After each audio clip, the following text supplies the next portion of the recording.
रहीम students second year mathematics smart syllabus chapter number 7 हम लोग discuss कर रहे थे और हमने लास्ट लेक्चर में 7.3 के कुछ क्वेश्चन डिस्कस किए थे। आज भी हम एक्सरसाइज 7.3 को ही कंटिन्यू करेंगे। तो इसके लास्ट वाले 2 क्वेश्चंस हैं, वेरी वेरी इंपॉर्टेंट हैं। तो लॉन्ग के हवाले से क्वेश्चन नंबर 10 और क्वेश्चन नंबर 12 आज हम इन 2 क्वेश्चनों को करेंगे। तो देखते हैं इसका क्वेश्चन नंबर 10। क्वेश्चन नंबर 10 में हमने प्रूव करना है कॉस अल्फ़ा प्लस बीटा ये इक्वल होता है cos alpha cos beta minus sine alpha sine beta. तो ये फर्स्ट ईयर में भी हमने ये थ्योरम डिस्कस किया था फार्मूला। तो ये फार्मूला अब हम इस चैप्टर में वेक्टर की मदद से हम प्रूव करेंगे कि कॉस अल्फ़ा प्लस बीटा जो है ना वो इक्वल होता है cos alpha cos beta minus sine alpha sine beta के इक्वल होता है। तो इसको प्रूव करने के लिए स्टूडेंट्स यहाँ पे हम सबसे पहले इसकी डायग्राम को अंडरस्टैंड कर लेते हैं। तो यहाँ पे सबसे पहले तो हम एक्स वाई प्लेन बना लेंगे। ये इस तरीके से हमारे पास एक्स वाई प्लेन है, ये हमारे पास वाई एक्सिस है, ये नेगेटिव वाई एक्सिस है और ये एक्स एक्सिस है, यहाँ पे ये नेगेटिव एक्स एक्सिस है, ये हमारा ओरिजिन है। ये एक्स वाई प्लेन है। इस एक्स वाई प्लेन के अंदर हम 2 यूनिट वेक्टर ले लेंगे। फर्ज किया एक हमारा यूनिट वेक्टर है ओ ए, इसको हम ए यूनिट वेक्टर से डिनोट कर लेते हैं। और इस तरीके से ये दूसरा हमारे पास यूनिट वेक्टर है ओ बी और ये हमारा बी यूनिट वेक्टर के इक्वल है।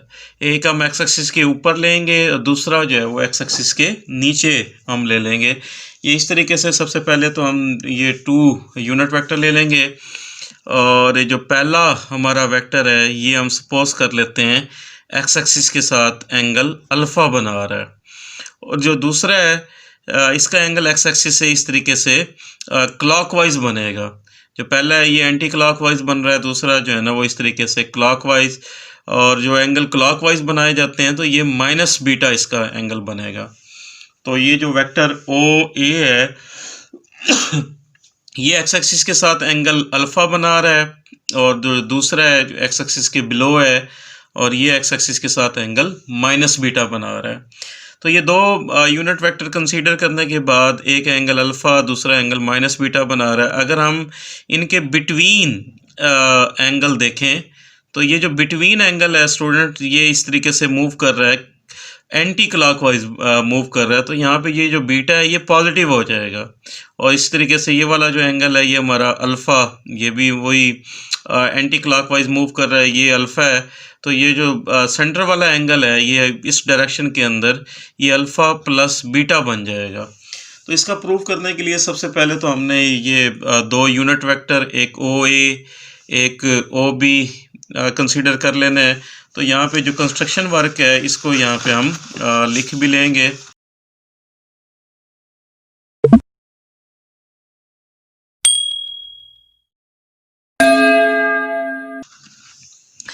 कि लेट ओ ए ये हमारा ए यूनिट वेक्टर के इक्वल है और ओ बी ये हमारा बी यूनिट वेक्टर के इक्वल है। बी द 2 यूनिट वेक्टर्स, ये हमारे पास 2 यूनिट वेक्टर्स हैं और मेक्स एंगल्स, जो एंगल बना रहे हैं एक अल्फ़ा बना रहा है और एक जो है वो माइनस बीटा बना रहा है विद एक्स एक्सिस रिस्पेक्टिवली।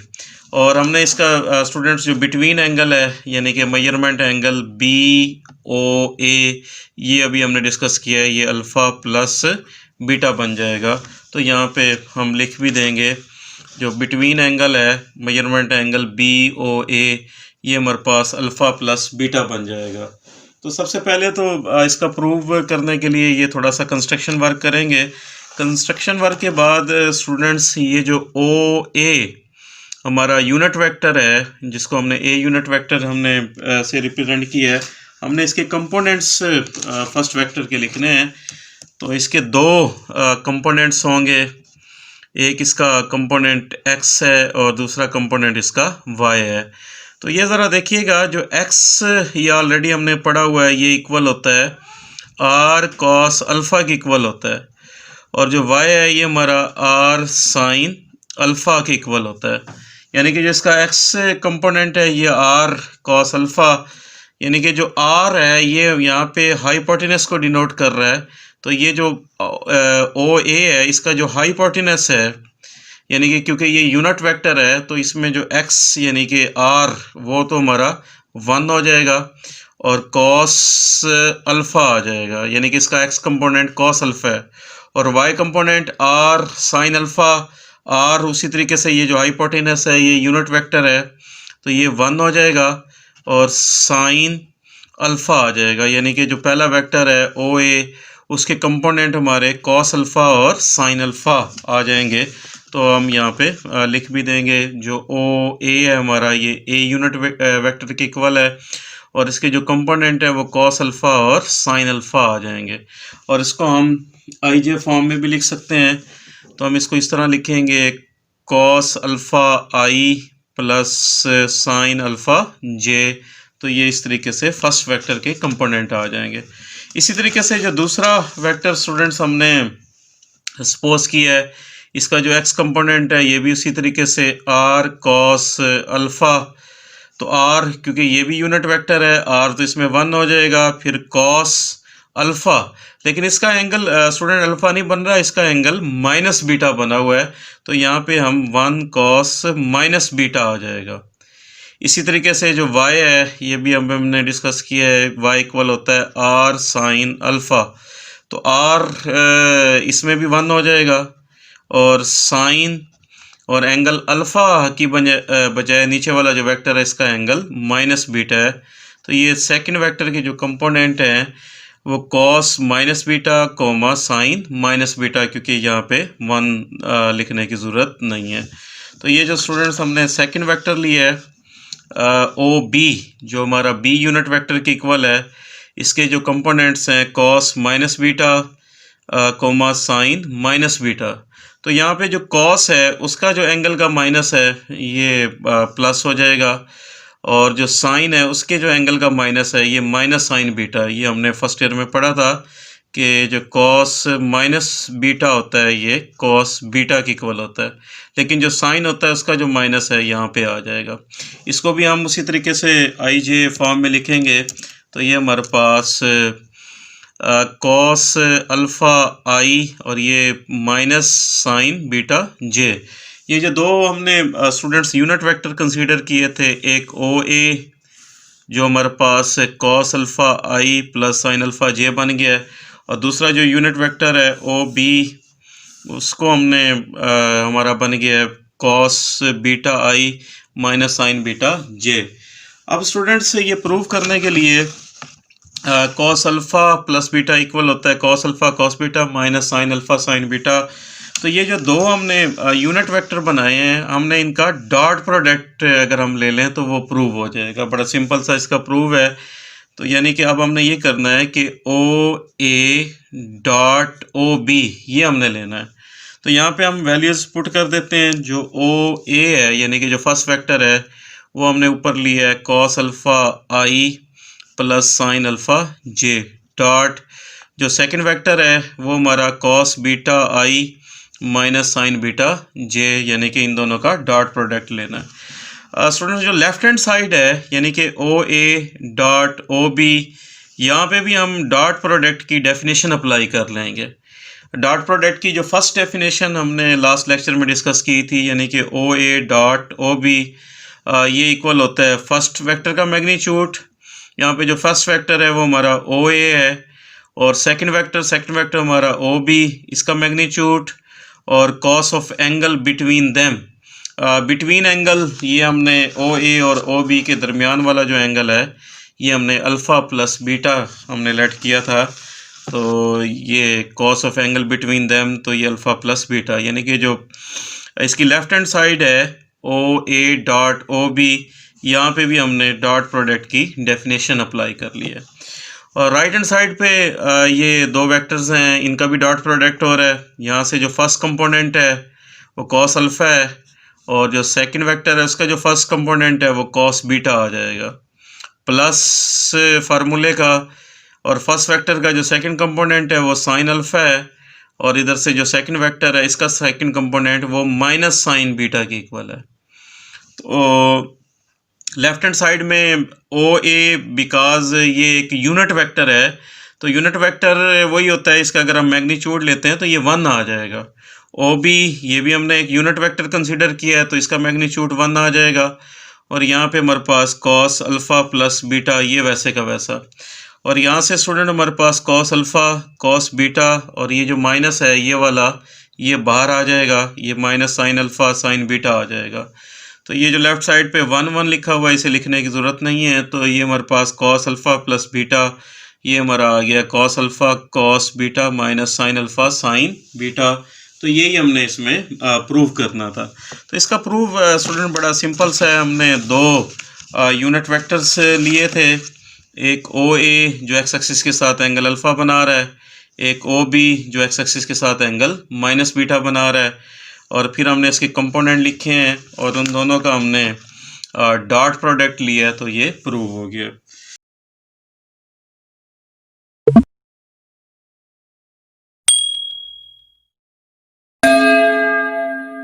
तो इसके बाद हम एक्सरसाइज का क्वेश्चन नंबर 12 देखते हैं।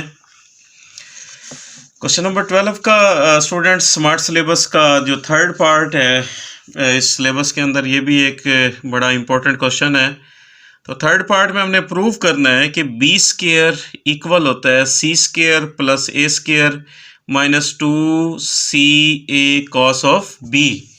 कॉस ऑफ बीटा भी कह सकते हैं या कॉस ऑफ बी। ये ट्राइंगल के अंदर फर्स्ट ईयर में स्टूडेंट्स हमने डिस्कस किया था। ये जो फार्मूला है ये हमारा लॉ ऑफ कोसाइन कहलाता है, यानी कि बी स्क्वायर इक्वल होता है c square plus a square minus 2 c a cos of b. ये हमने क्वेश्चन नंबर 12 का जो थर्ड पार्ट है ये हमने प्रूव करना है।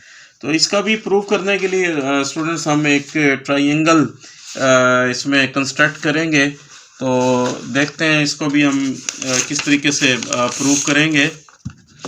तो सबसे पहले तो हम इसके लिए एक ट्राइंगल कंसीडर कर लेंगे कि ये हमारे पास एक ट्राइंगल है। जो ट्राइंगल है ये 3 वेक्टर से मिलकर बनी है।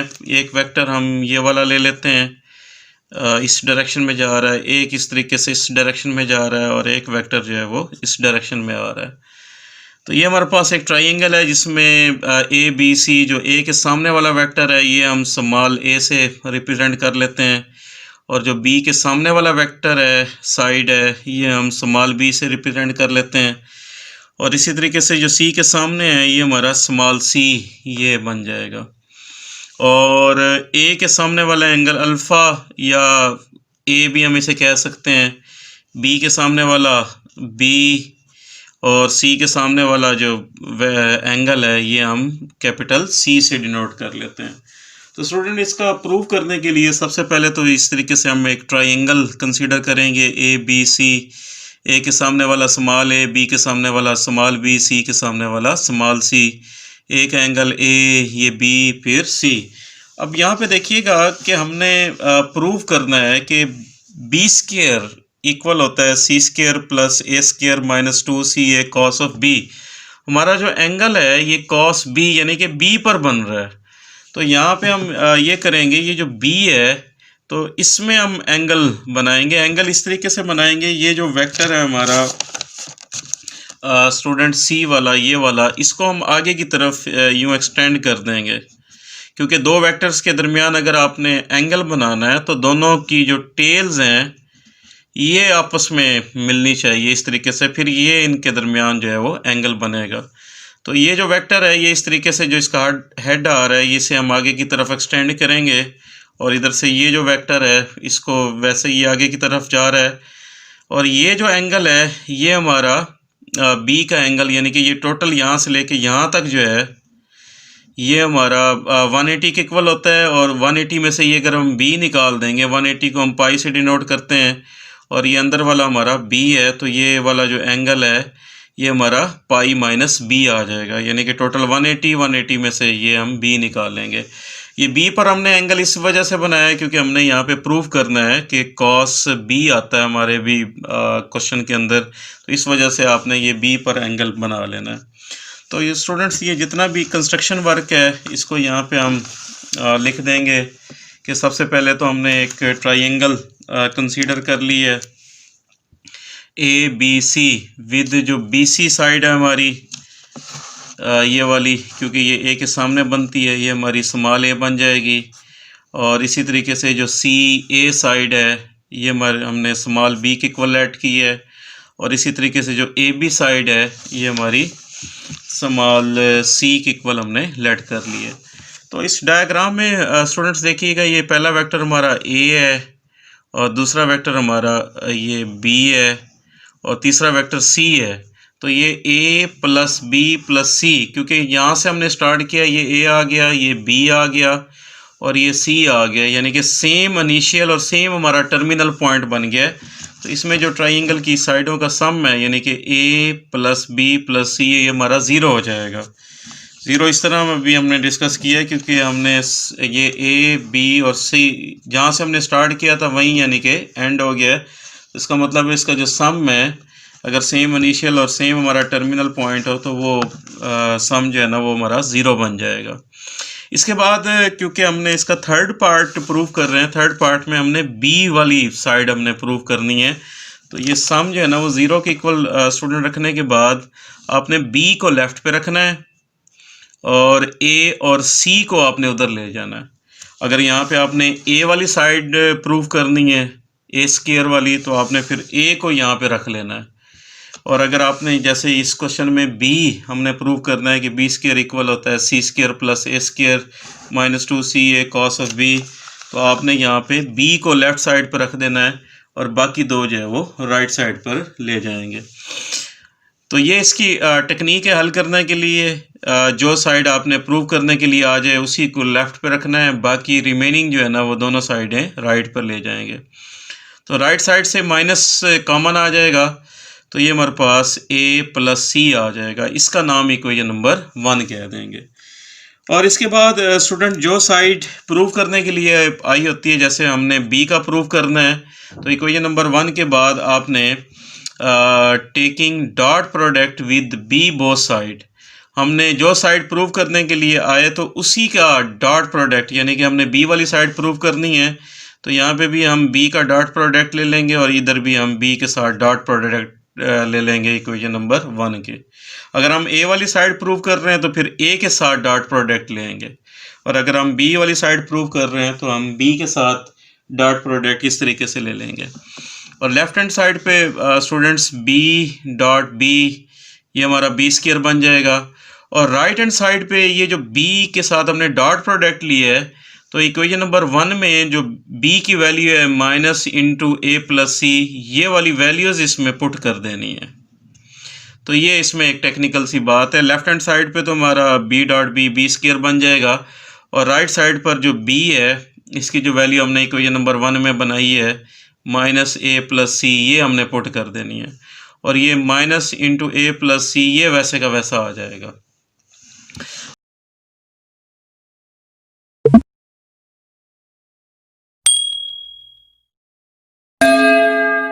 और यहाँ से स्टूडेंट हमारा माइनस और ये वाला माइनस ये प्लस हो जाएगा और ये a प्लस सी और यहाँ पे हमारे पास a प्लस सी आ जाएगा।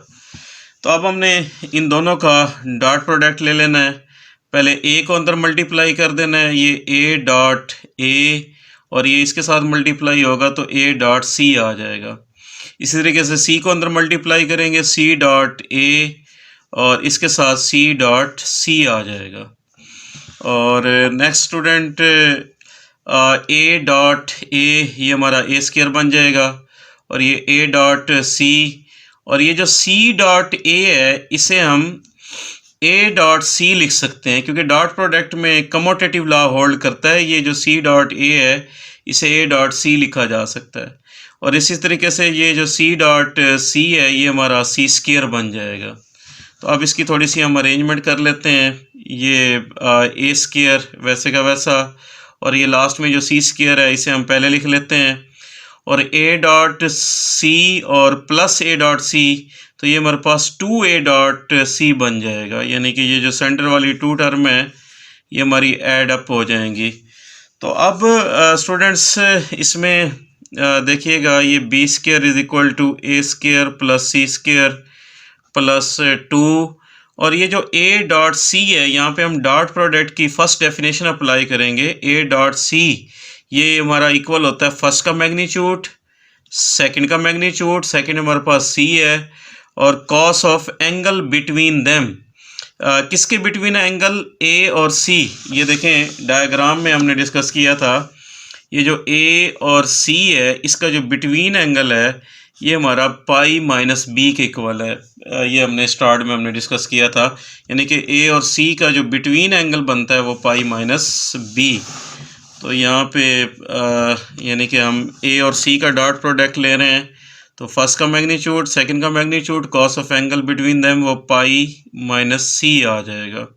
तो ये एक इसमें टेक्निकल पॉइंट है, हमने ए डॉट जो सी है तो यहाँ पे हमने इस तरीके से डॉट प्रोडक्ट की डेफिनेशन अप्लाई कर देनी है। नेक्स्ट स्टूडेंट्स इसको थोड़ा सा हम अरेंज कर लेते हैं।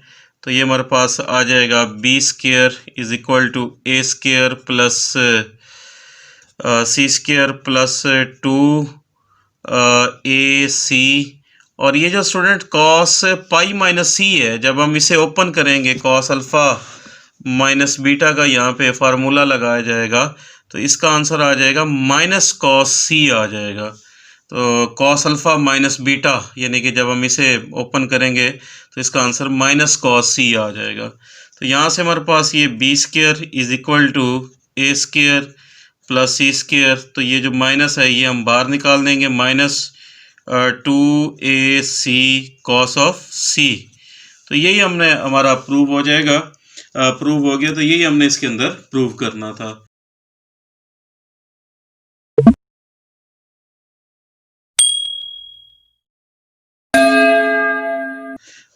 ये था स्टूडेंट्स आज का हमारा लेक्चर। आई होप आपको समझ आ गया होगा।